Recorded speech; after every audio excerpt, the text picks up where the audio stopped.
have maps that we are really strong on, and some we're not so strong on, and then some we just can't play. So not being able to draft towards that specific style that we have is really weakening us, actually. Not having a map draft / pick, it's super dumb. Map draft is it's a big part of the strategy. Just predetermined maps is not really that fun and exciting to play. This system is maybe, I think, taking away too much freedom from teams.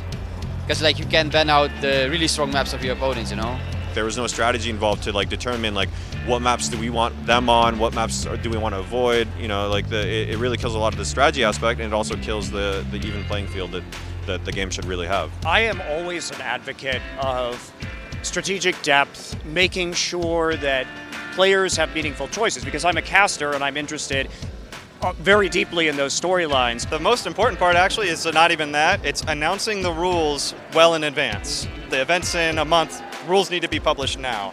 It's not, oh, it's 10 days away, here are the rules and here are all the maps. You're playing Ilios 9 times, you're never playing, Nepal, whatever it is.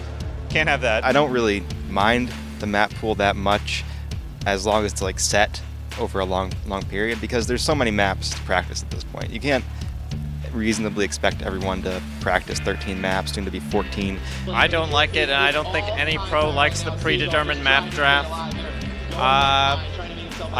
The one benefit was we didn't have to play 2CP, but that's because we lost. The biggest issue with 2CP at the moment is purely the spawn aspect. The issue is the distance from the spawns on the 2CP maps. The second point spawn is right there, right next to the capture point. It's really hard for defenders to full hold, because if you die, you have a 2-minute walk there, and then it's really easy to full hold second because you can just keep staggering in, and it takes forever to get back. So it's you either instantly get both points with snowballing, or it's a 10-minute match of maybe you're going to get it eventually. The permanent overtimes, the last points could be adjusted by just moving the spawn points. And I think before forcing them into professional play, they should make sure that the professional and competitive scene is okay with playing the maps. Personally, I like 2CP maps. I kind of like them. But they need some tweaking, for example, Anubis, I think is fine. But they need to fix a second stage, a few meters back, the spawn point of the defense side. And I think then it's fine. 2CP, not a game type we play, not a game type we like. A lot of pro players have come to the consensus that it's not a very balanced game type, and being forced on it is definitely hurting us. You want a map draft, and you also want to limit the amount of maps that are in the pool. So in that sense, you do want 9 or 10 maps in a pool that you draft from. I think we can work out a middle ground with Blizzard to allow map variety while drafting is allowed. I think OGN did, where they had both you can draft it per map, you draft the hybrid maps, and then you draft the control point maps and the Koth maps.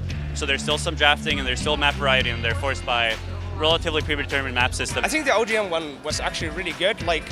It wasn't the perfect one, but it was a good compromise, a compromise between draft and predetermined maps. I think the OGN tournament where they have it's a predetermined game type per round. So you start with Koth, and then they had a forced 2CP, forced payload. I really like the OGN system. I think Blizzard had maybe 8 maps in a match, and then teams could pick out of 2 or 3 maps, Map drafting itself, that's the proper competitive format. It's a consensus in the community. Therefore, it should remain the rule sets at any major competitive event. I don't want to see more pre-selected map drafts. What I do want to see is more experimentation while we're still in this very new world of Overwatch esports to find the best method going forward. One solution that I thought of was you flip a coin, okay? The winner of the coin flip selects either whether they want to choose the map type or the map itself. So let's say we flip a coin and I win, and I can either choose Assault, Control, Hybrid, or Escort, and then you get to choose. If I choose, Escort, you can say Dorado or Watchpoint Gibraltar or something like that. So that way nobody really has a huge advantage going to the first map. I think there is a happy middle ground between pro players being able to pick exactly what they want to play through a band pick system, and Blizzard wanting them to continue to experiment and play on maps that they think eventually will be, prominent in the scene.